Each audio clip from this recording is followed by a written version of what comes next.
Hello everyone, welcome to my channel. In this video, I'm going to share the recipe of Vattayappam, which is famous in Kerala. This is a steamed rice cake made with fermented rice batter.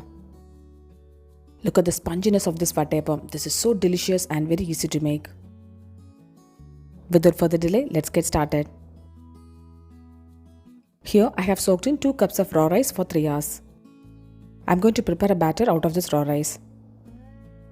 We need 1 cup of white flattened rice. This is a thin flattened rice and not the thick one.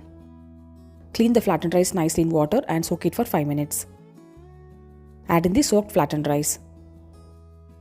Transfer the raw rice and the flattened rice in a mixer grinder. In goes 1 cup of freshly grated coconut. Add in 2 tablespoons of sugar and half a teaspoon of salt. Now add in 1 teaspoon of active dry yeast. Grind all the ingredients into a smooth batter by adding enough water. Add in 1 teaspoon of cardamom powder.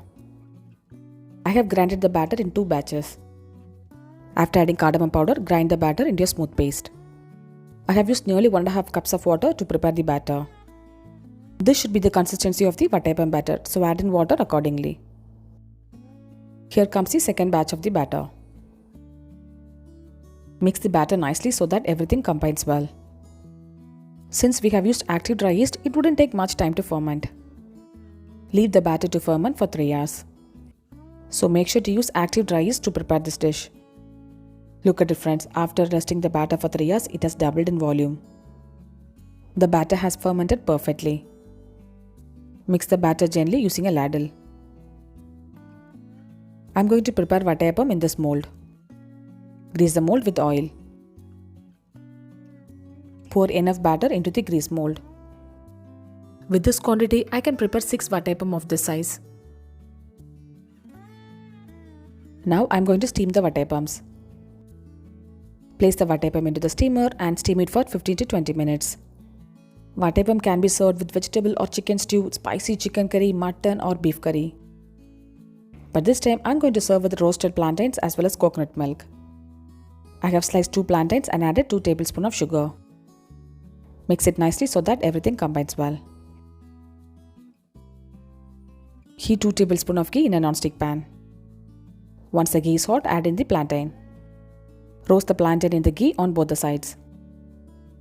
Vattayappam can be served without any side dish. You can add half a cup of sugar while grinding the batter.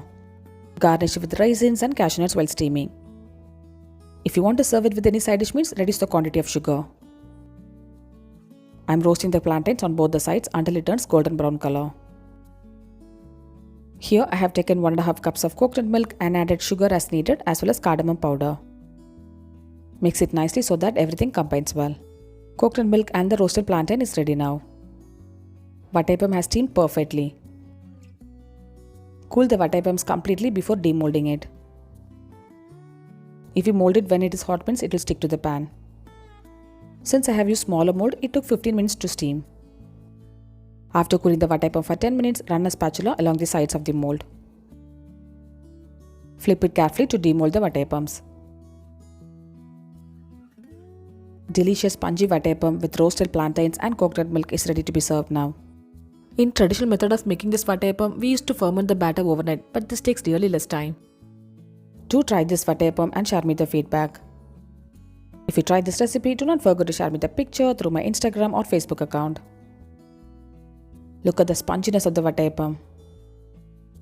Subscribe my channel for more interesting recipes like this. Dip the Vattayappam in coconut milk and have it with the roasted plantain. I'll see you next video. Until then, bye bye and take care.